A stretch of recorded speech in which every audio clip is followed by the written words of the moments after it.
PARAMERICAN RADIO, everybody. Once again, as always, I am your host, Chad Kalick, hanging alongside my fellow bandito, my mon frere, my best friend, Mr. Justin Holstein, as always. And, of course, Stevie Tinder Zilberman, who has that, just got magnetic eyes, Steve. You just look at me, and again, I just... Smile comes across my face, dude. I understand why you are a Tinder master, you know. How's the Tinder game been going lately? How's it been going? Well, I am now dating one of your Tinder girls. Oh my God. A girl I met on Tinder. And this is how perfect this relationship is, because we both still use Tinder every day. But now it's more for entertainment purposes than... So you're not like a new-aged dating thing where you're like both just seeing a bunch of people at the same time and calling yourself... Like this isn't some wacky polygamous thing. No. So you're you have said to her, "You are my girlfriend," and she's like, "You're my boy." You're a couple. Well, you know. Yeah, he gave her one of those candy necklaces, and no, but I did. I wrote her a letter. Oh, that's right. Yeah. Oh, that's kind of old school. I like the move. You wrote her a letter. It was very old school, actually. I wrote it as if it were 1920, I think 21. I started off with, "Dearest Jackie." That's hilarious. I'm writing from you within our trench where we are pinned up against the Germans, and I use older language and dude, that's such a fucking cool thing. How creative is, dude? Any girl would go nuts over that. Yeah. To be fair, she wrote you a letter first, right? No. No? No. I thought she sent you a letter. Well, first. it was around the same time, but she got mine first by a couple days. Oh, yep. so you talked to each other about it. Yeah, and I wrote a follow up. Pretty good as well. I am just impressed with that approach. That's so unique and so different and so not a modern, step. Yeah, when I went out jogging one morning, he went rollerblading to the post office to get his letter sent out. That's freaking awesome, man. Wow. So this is the girl. Steve Tinder Zilberman is off the Tinder market. Well, no, like I said, I use Tinder probably even more than I have before. But are you dating other people on Tinder? No. That's what I'm saying. So you're fucking around with Tinder to have fun, just to joke around and play. Sure. Which, to be honest, kind of seems like a way for you guys to both keep one foot in the sandbox. Keep checking what's out there, just in case something a little bit better happens to come along, And something tells me you might have a swipe right or two left in you. You know what I mean? Before you lock it up. Yeah, geez. What happens if Steve goes off the Tinder market? We have to not Well, say... I'm not going to go off the Tinder market. Yeah, we'd have to be like, Stevie, Tinder Zilberman. Yeah, it just wouldn't work the same. The new sponsor. What do you move into once you hook up with somebody? It would be, I don't know. I guess kids. So yeah, but how? Okay, I've shown you some of the messages that I've been sending on Tinder. How much better is it than what I used to do before? Yeah. Now he sends Tinder messages, kind of almost messing with these hot girls. It's almost like how just crazy can I get? Right. Shit that I remember. I was telling you that one time. I was telling him he should do that. Send the craziest messages ever. Yeah. Just the most hardcore shit in the world to girls and see if they go for it. Yeah. You know what I mean? Man, so, some of the girls respond. You know what? I fucking told you that too. Yeah, we were talking. I said, you'll be surprised how many jump on the bandwagon, crazy. Dude. Yeah. It is crazy. Yeah. That's crazy. So, this is the one, You guys already having sex, I assume? Well, she lives in Chicago. What? We're having mental sex.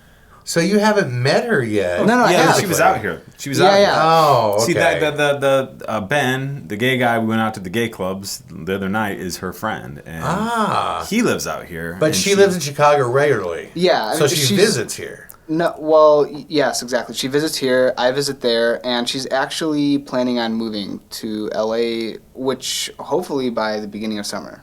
So this is like a long-term thing for Mr. Zilberman, long-distance relationship too.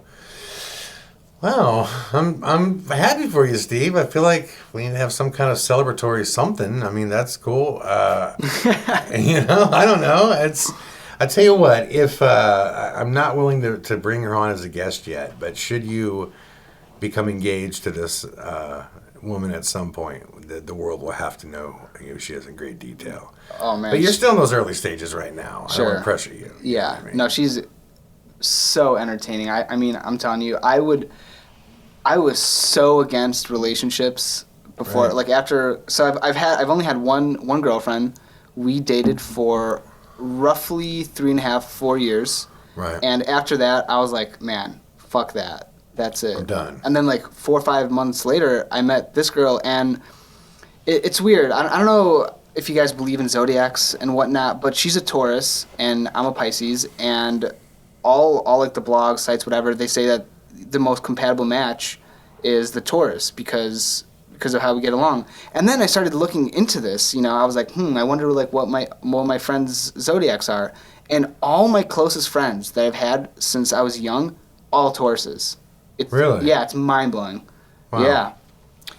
Maybe there's something to the stars, man. I believe it. All the great minds believe that there is. Yeah. That astronomy and astrology is everything. So, Which is weird, man. yeah, I know. The thing is, I've had it dead on and not dead on. I've read things about Geminis and predictions and things like that. I'm like, damn, that's accurate. And then I've had ones that have been totally whack. I guess it really depends on who's putting it out because, you have some people that work for newspapers that are, like, some 22-year-old dude who just got a job or some lady and they're writing these horoscopes. So, I mean, you got different sources out there. Right. I don't know. I don't believe in horoscopes whatsoever, but I do believe that, when you're born and when, like, where the planets are, where the stars are, I think that is much more believable than, today because your horoscopes say this, that's probably what's going to happen. I don't believe that. I think that's glamorized. This sounds like some rabbit hole shit to me. Jump straight in. Let's just jump straight into the rabbit hole, Stevie. Pull off the lid, Steve. Justin and I, we're climbing in. We're climbing down. I'm already in. I'm reaching back. I'm grabbing Justin's hand. Putting on the Brad Pitt rubber gloves. Yeah, I'm jerking my tiny friend down the rabbit hole with me. We see you waving to us. Come on. All right. What do you got? So I'll start off with a UFO footage that was filmed in Australia. And who was it filmed by? Just somebody? Yeah, just An observer. a dude. Right. Okay. This is recent? Yeah. Alrighty, let's take a look. Where are you? And look, now it's going away, eh? Holy moly, did you see that? Look at it. Look what it's doing, man.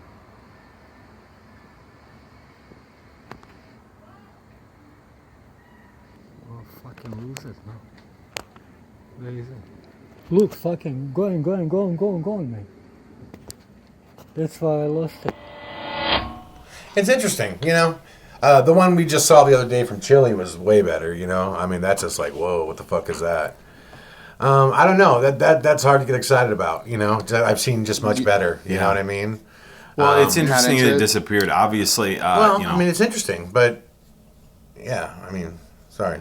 Yeah, I mean, what do we comment about it? You know what I mean? It's Right. kind of like, well, it's Well, I would have interesting. said nothing until it disappeared. Then now, obviously, stars don't just disappear Right. instantly when you're watching them. So I don't know. Steve, I just chucked that fucking footage out the rabbit hole. All right, I just said, what are you doing here? This is not my rabbit hole. I need some real shit. Give me something better. Come on. All right. So, Queen Mary University of London professor of mathematics and astronomy, Bernard Carr, believes that there are unfathomable dimensions that are linked to our consciousness. So, Albert Einstein, he theorized that there are 4 dimensions, and now, from string theory and whatnot, we believe there are 11. Well, this professor is saying that there is one more dimension that our consciousness interacts with. He says that the model resolves well-known philosophical problems concerning the relationship between matter and mind, elucidates the nature of time, and provides an ontological framework for the interpretation of phenomenon such as apparitions, out-of-body experiences, and near-death experiences and dreams. So basically what he's saying is this other dimension is what works with our subconscious, which creates this phenomenon of ghosts, UFOs, whatever, which is a pretty far leap away from what other scientists say. No, but it does fall right in line with Right. the blood red sky that we did. The idea that your mind is creating these things that you're experiencing. Yeah. You know, I've always felt that to be before I ever Blood Red Sky is a documentary we made about mind over matter, psychokinetic ability. Like I've always felt long before I made the movie that I've just been in too many situations, man, where I felt you could almost feel yourself willing it to happen, and where I've just felt like, man, the only way this would happen is if this happened, and it happened. And it's like, oh my God, did that happen because I made it happen? Or did that happen because it was going to happen? The idea that we can create what we experience, I've also noticed when we go on ghost hunts, when people are fucking around and joking and playing and not into it, nothing happens. When people are scared and freaked out, shit goes crazy. So there was always a direct link to it that I saw. You know what I mean? Yeah, exactly. And this is what he says. He says, since the only non-physical entities in the universe of which we have an experience are mental ones, and since the existence of paranormal phenomenon suggests that mental entities have to exist in some sort of space.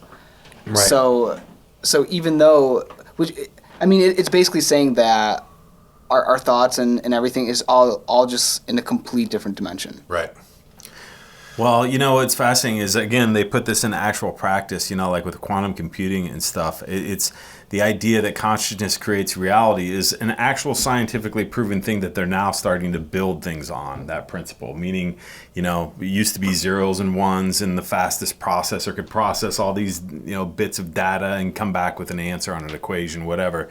Now, quantum computing, because nothing is actually set in stone until it is viewed. Well, that was weird going to thing, be one of my... It can actually go in all directions simultaneously, right? Yeah. Well, that's going to be one of my news things. Oh, cool. Yeah, so... Okay. We'll I think discuss. that makes total sense, man. Give me one more, and then we'll go to break. Sure. So this one is, we're all familiar that the Soviets, you know, dabbled with mind control, and that movie Men Who Stare at Goats and whatnot. Well, what this guy, Serge Kernbach, at the Research Center of Advanced Robotics and Environmental Science in Germany, what he did is he collected all these declassified documents and all just this information, and he concluded that they spent $1 billion on the science of mind control, which, I mean, I think that's, think about it, $1 billion, you know, like Back then? Yeah. Yeah, it's crazy. Yeah. Right, because... Right. That's a ton. I mean, I wish, you know, all those files exist from all those studies back then somewhere, you know? To me, that stuff is just as important to release as, like, the UFO files, and, you know what I mean? Like, I just wish all those Men Who Stare at Goats stuff... Like, we've all heard the story about how, you know, the goat fell over and died, you know what I mean, when the guy was trying to kill it, you know what I mean? Like... God, I want to see that footage. It exists somewhere, right? You know. I mean, you know, from the scientific principle, you know, that they have remote viewing. There's all these different people involved in the experiments of what was shown in like the Timothy Leary movie. Timothy Leary's Dead.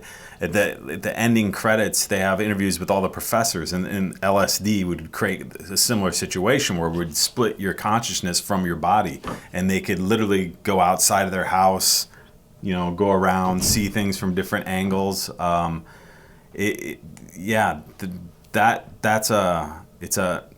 fascinating, man. Like he says right here that the electromagnetic radiation could stimulate the immune system of plants and animals, and they did a lot of testing with psychotronic weapons. You know? I was just watching this episode of Joe Rogan Questions Everything. He had it for like, I think it was a season or maybe two, but it was just him going, you know, and questioning all kinds of paranormal activity. One of them was on remote viewing, and he was interviewing a guy who twice, I think they said twice, or once or twice, correctly remote viewed, they learned later where Bin Laden was. And they didn't react on it. And other things that they had done correctly that they didn't react on it, you know. And it was kind of weird to me that they, you know, if they had them there doing this, why don't you react on it? You know what I mean? I think the reality was, Lloyd Arbach told me this, that the highest percentage they ever got of someone being accurate with remote viewing was 15%. 15% of the time they were accurate, which was the same amount of information that was accurate that they were getting from on-the-ground spies. So it was almost the same amount. Oh, interesting. You know what I mean? The remote viewing was... Well, was this guy working for the government? Was he just... Yeah, he worked for the government, yeah. Oh, so the government is still... They were still doing it, yeah, up until then, yeah. But he said that they... Almost all the funding, Lloyd told me this, they dropped because it was the same. And the field agents were bringing back about the same amount of accuracy as the, you know, the guys that were trying to, you know, see it through their mind or whatever. So they went with the field agents instead, and they dropped most of the funding for it. But they still work on it. Yeah, there's still tests going on to determine it. You know what I mean? But yeah, that's a shit ton of money back then. $1 billion. I mean. Oh man, they took it, I feel like, a lot more seriously and in depth than the CIA did. Yeah. And the CIA was, I mean, if you read those, yeah, totally. That's crazy. Well, that's what we know. I mean, the mind is an unlocked, out of all the great mysteries that are left, you know what I mean? Like, to me, the final destination will always be the mind. What can it do? We use a percentage of it, and incredible things are possible. What if we get to that point where we can now unlock 30% of our mind instead of the 7% that we use?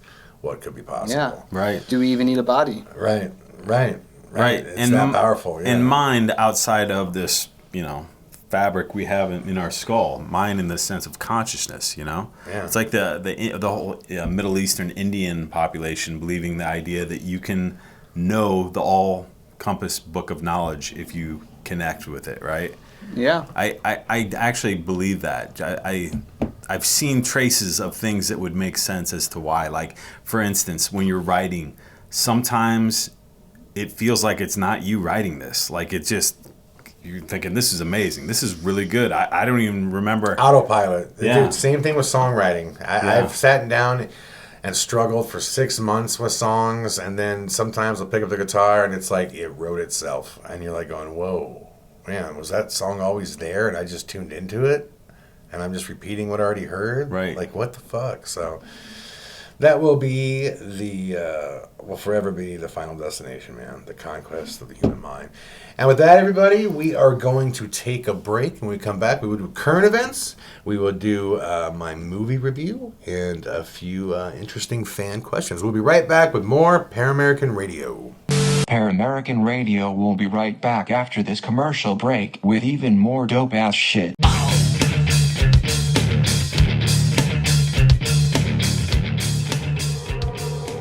Quite a few years ago, we met Chad Kalick. He is the greatest paranormal documentary filmmaker there is. Unbelievable. And his life story is pretty unbelievable. And when Chad writes me and tells me, hey dude, we're coming to San Diego, and I have the definitive proof that ghosts are real, I go, what? Excuse me? Huh? Like, huh? I heard just the trailer, and I just pulled my chair up behind him. And then next thing you know, Thor pulls his chair up, and it's a lengthy trailer, and we were glued. And now all I'm left with is, what is this footage that you guys are talking about? Because just from the trailer alone, like, mind blown. Mind blown. What is this footage? What is this footage? What is this footage?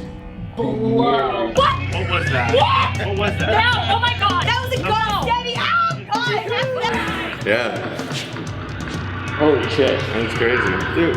You know, and they're right. It's like a, whoops. Yeah. It's just amazing. Like, you don't know, like, there's no way when you see it, and then the film just gets into it, and you're like, well, you know, that is what it is. And you see, it's just amazing. Definitely irrefutable evidence. I knew to expect it, but it was a complete shock. Something that you always think about and you hear about, but you never actually see. And to actually see it was amazing. The first time you see it pop up, it's startling. Like you feel it. Very intriguing, compelling, and the world needs to see this. I can't put it into words because it's hard to describe. It was mind-blowing, I can say that. Oh! Dude, that's crazy! That is scary as all crap. I was expecting the typical TV, like, little shadow or something. My heart dropped. It was unreal. Unbelievable. I was absolutely shocked. I knew it was going to be good, but I did not expect it to be that good. I looked for every angle I could think of that might have been some kind of fakery or, CGI, and they, I think, covered every aspect that you could think of that makes it real. Sir No Face is absolutely real. I wasn't expecting there to be that clear of an apparition, but I was really blown away by what I saw, especially when they showed the slow motion and the close-up. I want proof, and I gotta say that it was pretty much proof. I was stunned. It was better than what I had anticipated, actually. It was to have that full 3D image of something that you always knew existed but didn't have the definitive proof for. When I actually saw the Sir No Face, I was like, my jaw dropped. I couldn't believe it. My heart stopped. I have no words. It's very shocking, and I've never seen anything like that. I was a little scared, I'm not gonna lie. I'm excited somebody's finally caught it for real. And I tell you what, if you haven't seen it yet, you need to get out and see it because it is absolutely amazing. I'm a skeptic. I came here because my wife and my son are both firm believers in the paranormal. So it was great to come out here with them, and I was, trying not to poo-poo the whole thing. However, I gotta say, there's really no explanation that I can see for what I saw in the film. It was great to see that, something that you always believed was real. It took my breath away. I almost brought tears to my eyes. It took my breath away. Everything that happened in it was kind of, you just couldn't keep your eyes away from it. This was a ghost. It was not human. There was no way to make There's no way it could be human at all. It was very convincing. It was convincing because it was real. I consider myself a skeptic, and I think that they reasonably debunked everything that I thought it possibly could have been, especially the CGI aspect. I don't have an explanation for it. I believe it was something from other than this world. Scared me shitless. I saw that and I was like, fuck. Fuck. That's the only thing that went through my mind. Yeah, this is something you go into expecting one thing and you leave knowing a completely different reality. After seeing the footage, I definitely believe ghosts are real now, for sure. The best evidence I've ever seen when it came to ghost hunting. I've never seen anything like it. I've seen a lot of Chad Kalich's work, and that's exactly what I was waiting for, is to see that on film. The bottom line is, people will see when they see this movie, Craig and his team captured a ghost. Period. The debate's over. I'm convinced. Please come back, man. Thank you so much. What a pleasure, man. Thank you so much. Chad and the Paranormal Tour. I've never seen anything like that in my life. So realistically real. That's that. Yeah, it was that's it. Amazingly real. It was real. It was definitely real. I don't think I've been ever more scared than I was seeing just the body and the face. Oh my gosh, the face. Mind blowing. I love this kind of stuff, and the way he sets it up, it's just crazy. If you're not a believer, watch this movie, you soon will be.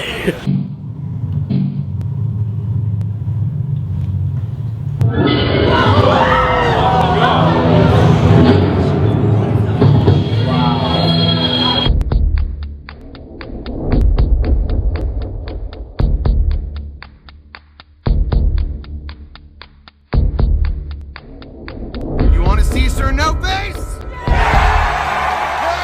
He has a unique way of telling stories on stage, and when you watch it in film, it's even that much more real. It's that much more intense. It's like he just lets you walk into his world.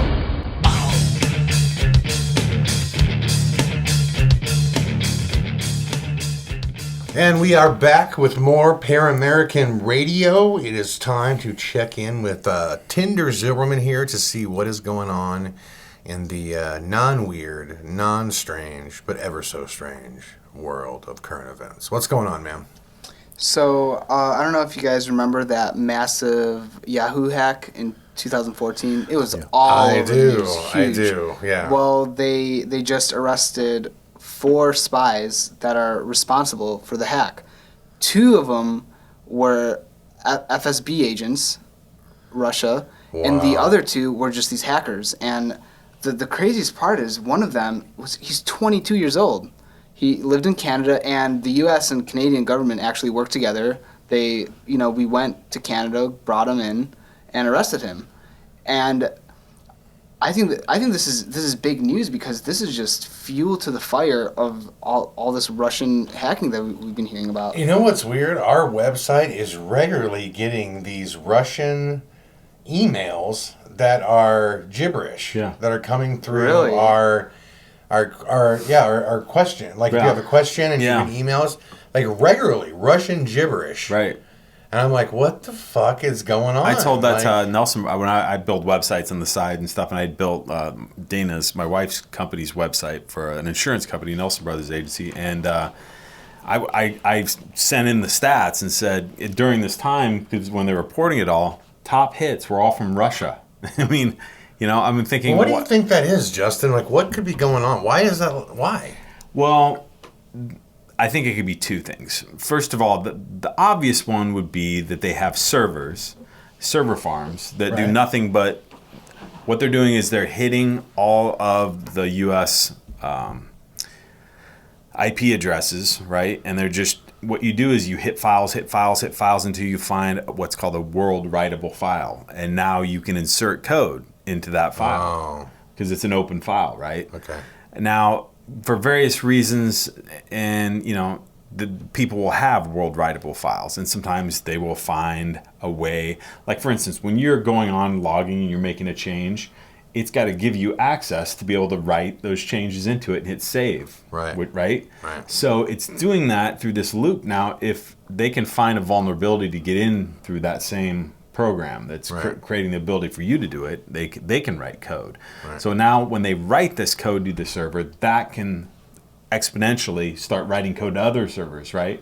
And the idea is, say they want to spread a fake news story.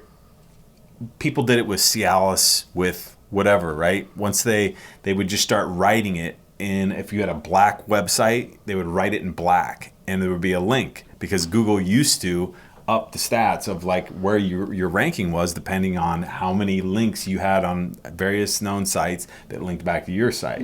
That was like a way of saying, oh, these guys are legit, because there's tons and tons of people that are posting them all over the place, right? Okay. So Google's always changing their base code to try to keep up with people that are trying to do that. Well, the Russians obviously have some pretty good programmers too, and that's one idea. Another idea that is out there is that the CIA is actually doing this, or our own intelligence is, because you could do it where you're making it come from Russia. If you find open servers there, you could send it, tunnel through Russia and then back, right? And scary, dude. But the thing is, who knows, right? I mean, it comes down to this: who do you trust? Really? I mean, the government, 100%. Yeah, nobody. Yeah, it's crazy. Yeah, it's well, the Russians, for whatever reason, are now synonymous with hacking. You know what I mean? It's like, which is ironic because a recent news story with the NSA is that with the CIA is that they're linked into like everything around the world. Right. And the whole with Snowden about the NSA watching everyone from all around the world.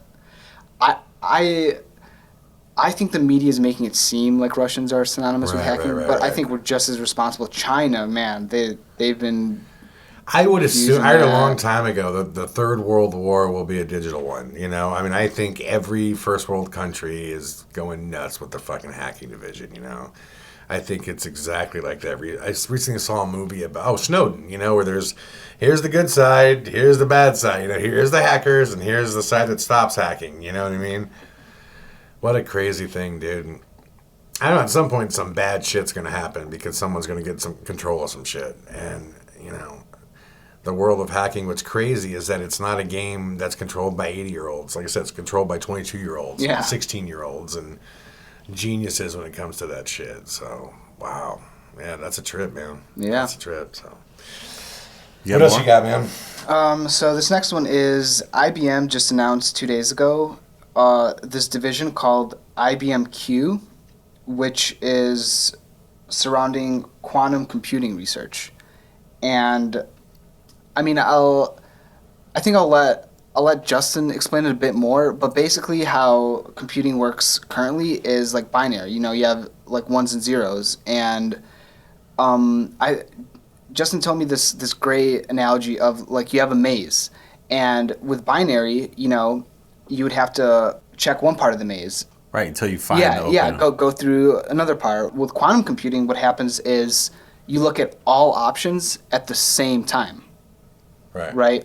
And so currently they have 40,000 users running 275,000 experiments with the computer, and it's working great. But yeah, I'll let Justin. Well, what I found interesting. Hold on, say that again. There's 40,000 what? 40,000 users running 275,000 experiments with the computer. Or 275,000 experiments that they're running. Which basically the IBM's put it in the cloud, right? Right.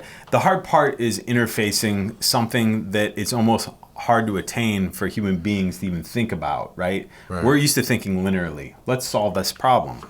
I'm going to figure out, does this work? No, this doesn't work. What if you can just go in all options instantly? I mean, the problem is, it's like they called it Schrodinger's cat, and I've never understood this until like later, but they would say, if I take a cat and I stick it underneath a box, and I put poison underneath the box, the idea would be, well, the cat is dead then.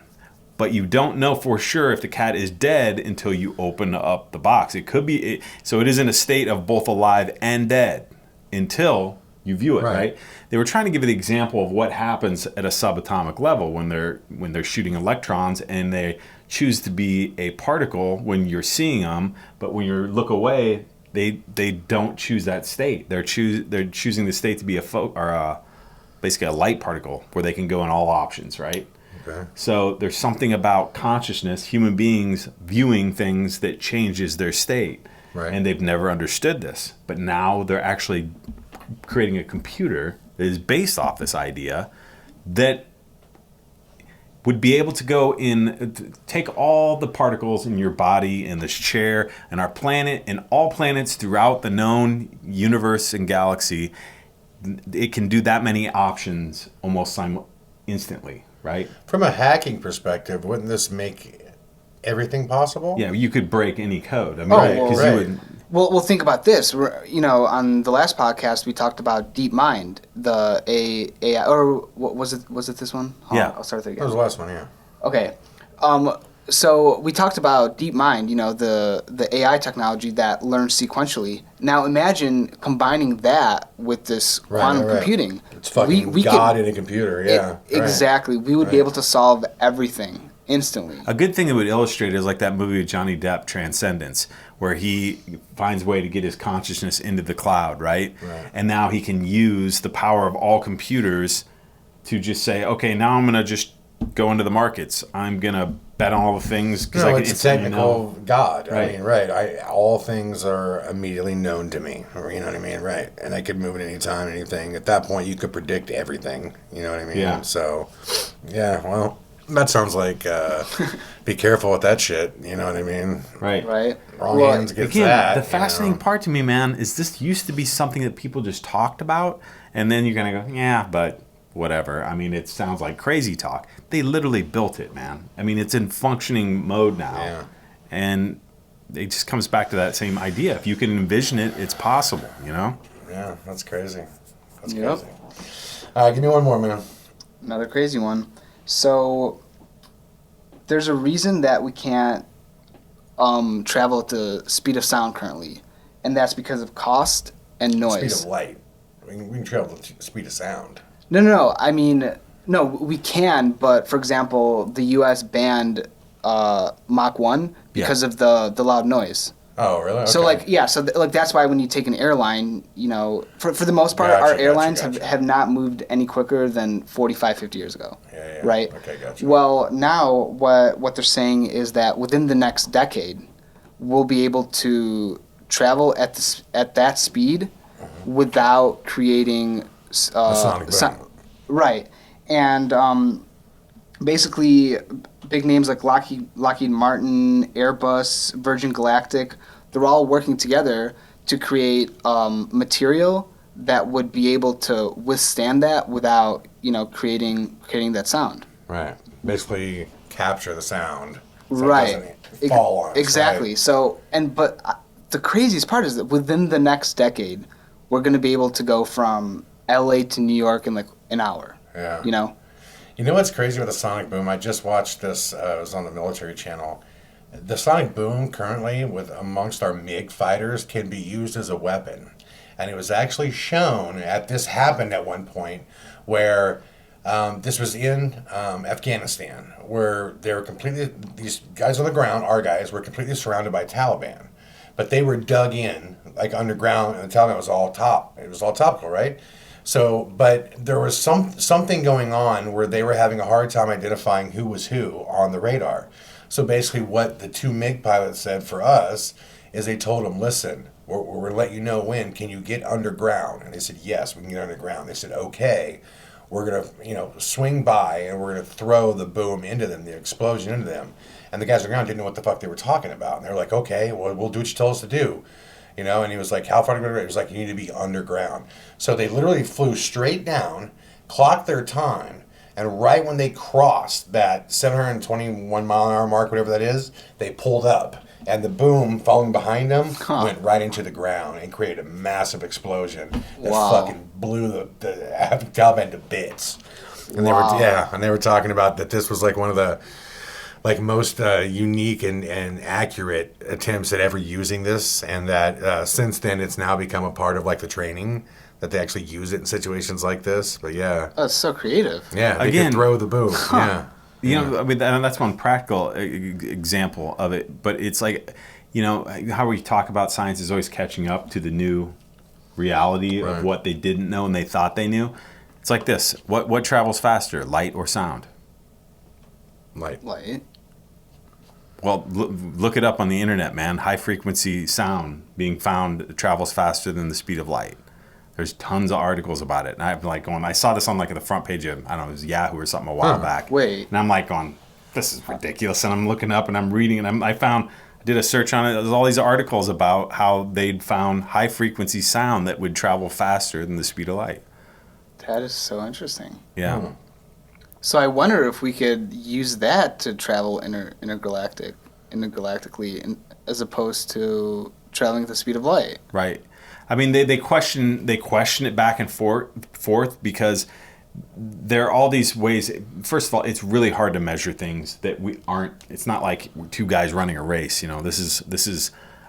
So they're like, well, is that because of the bend of space, or is it traveling? The mere fact that it's even close. And we thought sound was just what? Well, so Einstein was 2,000, wrong. What is sound? 2,000 something miles per hour? I have no idea. Sound? I thought it was like 721. Speed of sound. It's not very fast. 721? Yeah. I think it's over 1,000. No, but not very fast. Huh. I'll look and see. I'm pretty sure it's 721. 767 miles per hour. Wow. Yeah. So that's why most jets. I mean, most jets I've been on have gone maybe close to 600 at the very top. Most they do is generally it's 450 or so. Oh, right? Commercial airlines? Yeah, Yeah. usually like 450, 400, somewhere in there. Yeah. So Mach 1 is 760 if miles that's per what hour? the speed of sound is, if that's Mach 1, then 767 miles an hour. Yeah, Mach 2, I guess, would be 1,400 right, something. The next, For some reason, this doesn't sound that fast to me, but... Well, it's pretty fucking fast. Well, the space shuttle, was going, 16,000 miles an hour at one point when they... So that's how many times... What's interesting is I don't remember seeing... You could see when a jet is flying and it hits the speed of sound, you could see it. There's like a cone that forms around it and it separates. I don't ever remember seeing that on the space shuttle. Yeah, I don't know. It's been so long. We quit doing it, you know? Now it's all like private stuff through SpaceX. So, I don't know. Yeah. Elon Musk is in that movie, Why Him, by the way. Elon Musk, that comedy I told you with James Franco. Oh. Yeah, he has a cameo in it because they go to this party with all these rich dudes from Silicon Valley, and Elon Musk is there hanging out. Yeah. It's funny. Anyways. Well, I'm going to get to this movie review, man. I almost fucking hate to give this movie review because it's a good documentary, but in the worst fucking way. But it's an important film to see, and it's fucking hard to stomach. It's called 3801, The Lancaster Tragedy, and it is a documentary about Kermit Gosnell. He's a Philadelphia doctor that was convicted of giving abortions to third trimester babies late in this, and using this material that hasn't even been officially licensed to use. But the weird thing he was fucking doing is he was charging, you know, it was all the reason he first of all, his facility was so fucking dirty that when they finally went in to inspect it, they were just like, what the fuck? And this came after years and years and years of him operating below the radar because he was in the hood. So he was giving abortions to people that couldn't otherwise afford it. So they would go to him, dole out the cash, and pretty much no matter where they were at, he would do it. But he was doing experimental methods. And dude, there's pictures and footage of them like giving birth to like living babies and like playing with them before they'd turn them around and fucking jam this thing in the back of their neck and kill them. He kept tons of the babies for some reasons in a freezer.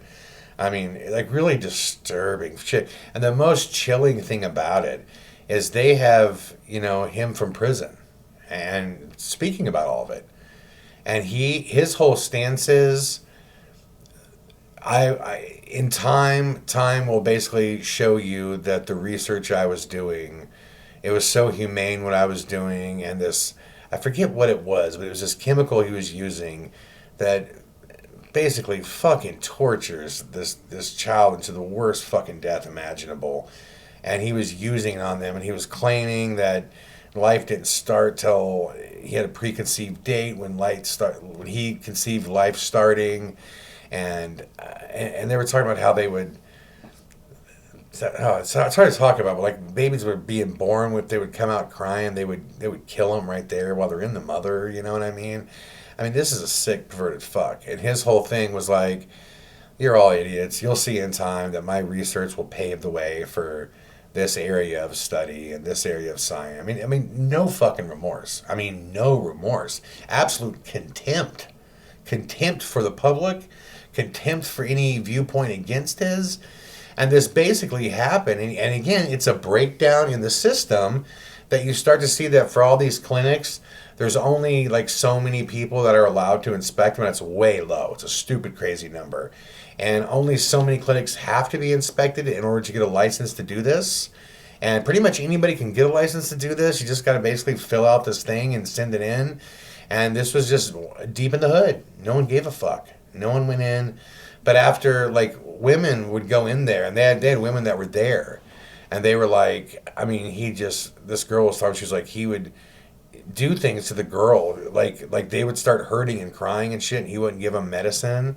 And he would tell them shit like, look, you got yourself here, all right? Deal with it. And shit like that. Sending girls home, like this girl's mother was talking about how she looked out in her front lawn and she just saw this pool of blood and her daughter had collapsed and the blood was coming through her jeans and everything. And this fucking guy was doing this on a daily basis for years, dude.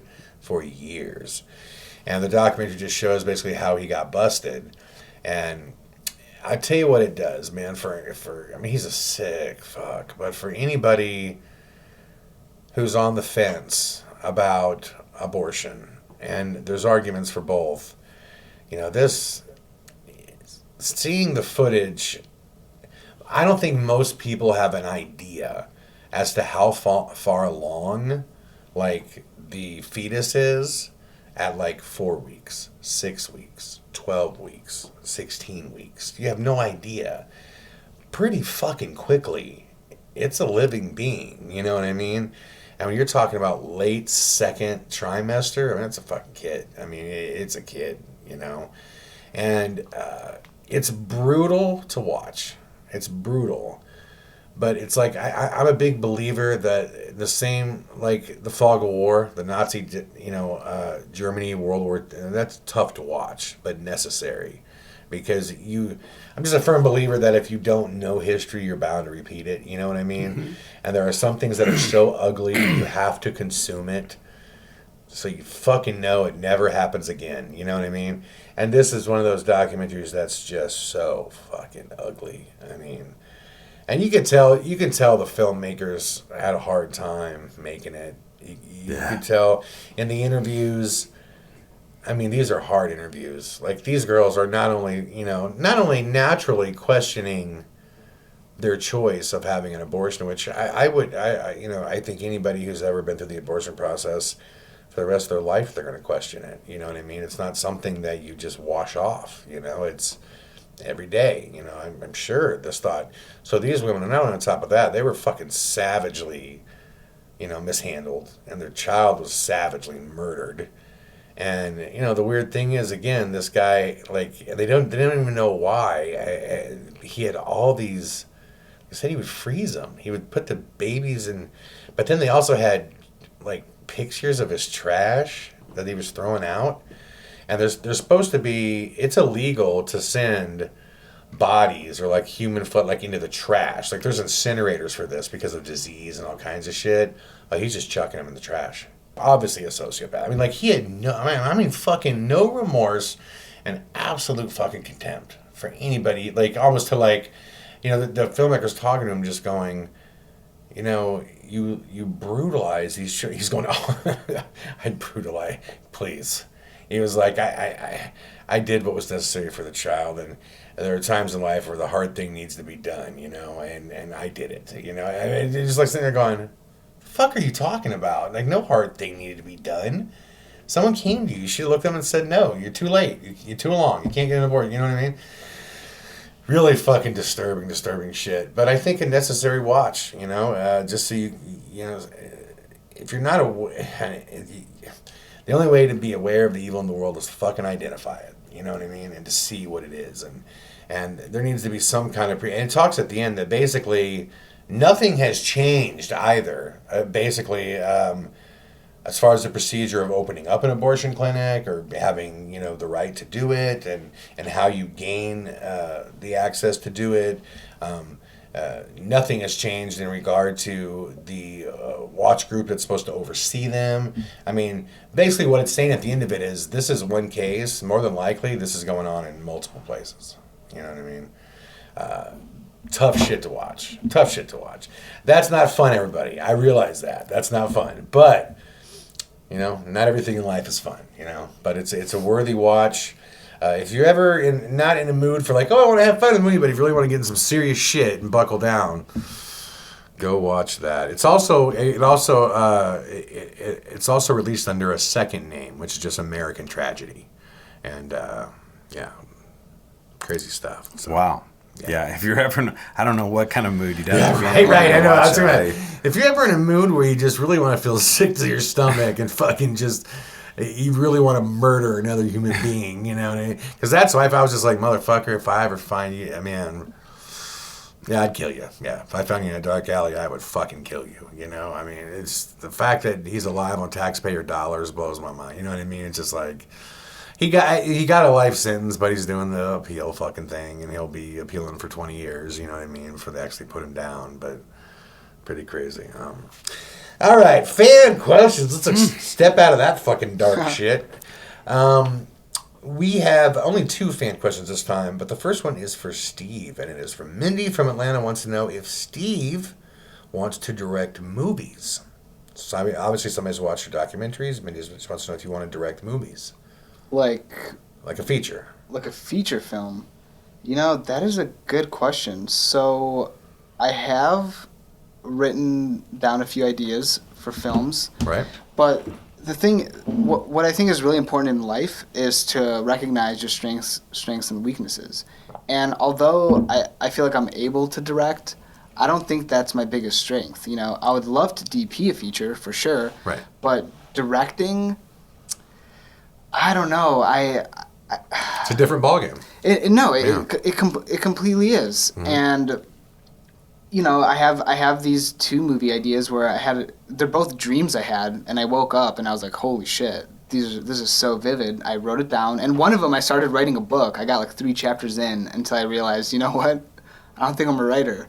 But but I would love to try it someday. The thing is, in the entertainment industry, when somebody says I'm a director, I'm a producer, they don't do the exact same jobs from crew to crew, right? You notice that a lot. And I think what's most important is finding, first of all, recognize your strengths and weaknesses, and then finding this person who, it might be a director who is really relying on their DP. They bring them on all the time. They're like, because it's almost like they get what they want, and they almost share this one brain, or sometimes that spreads over to multiple people on the crew where they just know how to get where they want to go. Right. So it's more important, I think, you realize what your strengths and weaknesses are, and then get the people in that have the strengths that you don't. Right. And again, you would look at some this one director and go, man, amazing control and communication skills and whatever, and you could look at this other great director who horrible communicator, but has found a way through his crew to get the job done. Exactly.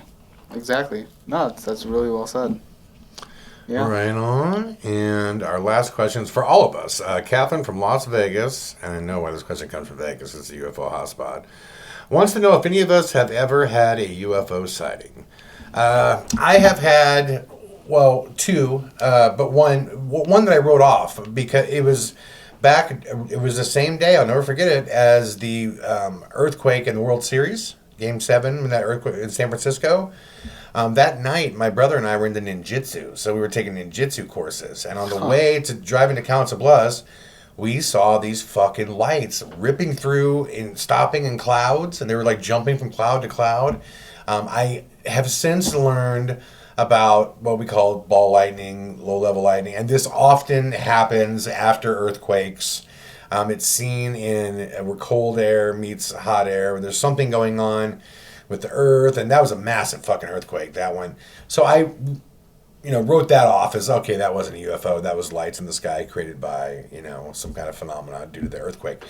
But I have a documentary called 1992, and it's about the UFO sightings in Marina Del Rey, California, and an event that happened. I'm sorry, it's called 1992, the USO experience, and it was an event that happened in Marina Del Rey. I didn't know when I moved to Marina Del Rey that it's like a UFO hotspot between there and Catalina Island, known as the Catalina Channel. And back in 1992, over 300 UFOs were spotted coming out of the ocean and flying over the Santa Monica Mountains. So the biggest mass reportings in history. I didn't know that. That's not what I saw, but Justin and I were filming a music video. And I saw something in the sky that was way up in the sky, and it was high, but it was big, and it was like long, and it was like changing shapes, and it was moving just faster than fuck. And I looked at it a couple times, and every time I looked at it, it got weirder and weirder, and it was clearly not something that I know that we have. It was crazy, and Justin saw it as well. Yeah. We filmed it. Actually, you filmed it. And it's funny, against a blue sky, you can't tell how fast it's moving until it gets in front of that tree. And you realize this thing is clocking time. You know what I mean? Later I saw an article that correlated with that time. Who knows always if they're trying to do this to write off, a sighting. But I'm trying to remember the specific thing of what happened that created this. that they said a lot of people had spotted it and didn't know what it was, because optically watching it, it looks like that doesn't look like anything.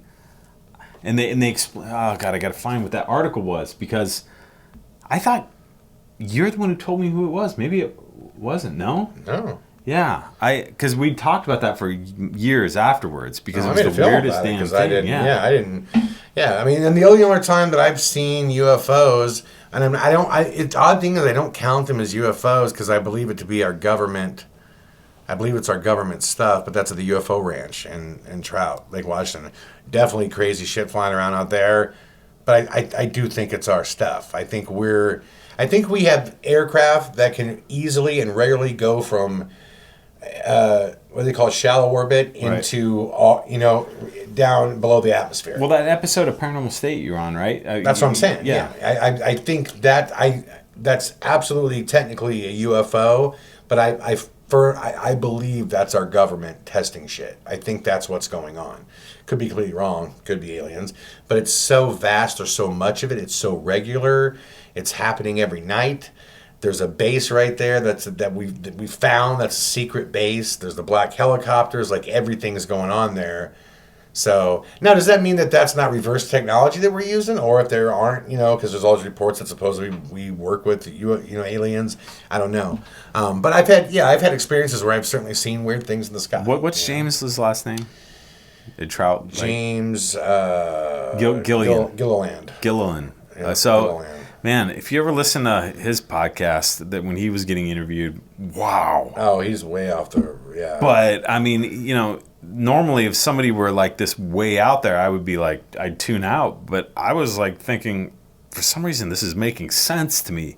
But this is crazy. He's saying he can communicate with fifth-dimensional beings. Oh, yeah. And he always talks about that. And, right off the bat, when somebody would say something like that normally, I'm like going, woo, this dude is cuckoo, man. But not the way he explained it. And you meet him as a person, man. He doesn't come off as crazy. He comes off as a very humble, nice guy. But yeah, he believes. Well, I'm not going to say what he can speak for himself. Just look up James Gilliland and just listen to some of his stories about what he claims. But outside of those, have you ever had any other experiences? Or? Yeah, when we were, I was a little kid. We were catfishing. This is an old Iowa story. Sounds like it, but anyway, Gary Wilkie. Remember Gary Wilkie from Persia, Iowa? So, my dad was friends with Gary. We're out catfishing in the dark, right? It was we were just fishing. The sun went down, and we had the lines in there, and we're laying down, and Dad's finally going, I'm trying to figure out what in the hell that is, and so because we're like kind of laying back in the grass and looking up, and he goes, "There's that light, and it's blinking there, but then it's blinking there, but then it jumps over there, it starts, and it's way, it's in the stars, right? Yeah.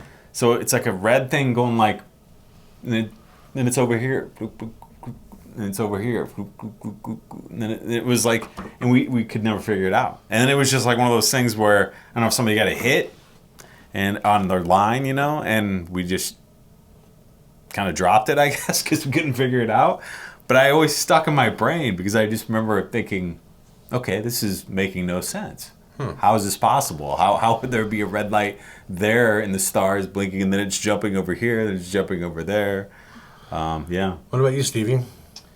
There was one instance when I was really young that I was gonna say no. I haven't, but I remember it must have been when I was like maybe 12, 13, right. And I thought I saw something in the sky over the field, and I remember because my dad's a huge UFO buff, and I ran home and told him about it. But thinking back now, like I was like 12 or 13. That could have been a freaking airplane, So I'm just gonna go with a no. All right. Nothing wrong with that. And that is it, man. That wraps it up. UFOs, man. 2 out of 3 of us said yes. Interesting. Think of the math. Who knows? Hopefully, Steve, you'll have one day. Hopefully. So, come back and listen to us again, everybody. Justin, Stevie, say goodbye. See ya. Ciao. We will see you soon with more Paramerican Radio. Later. Paramerican Radio.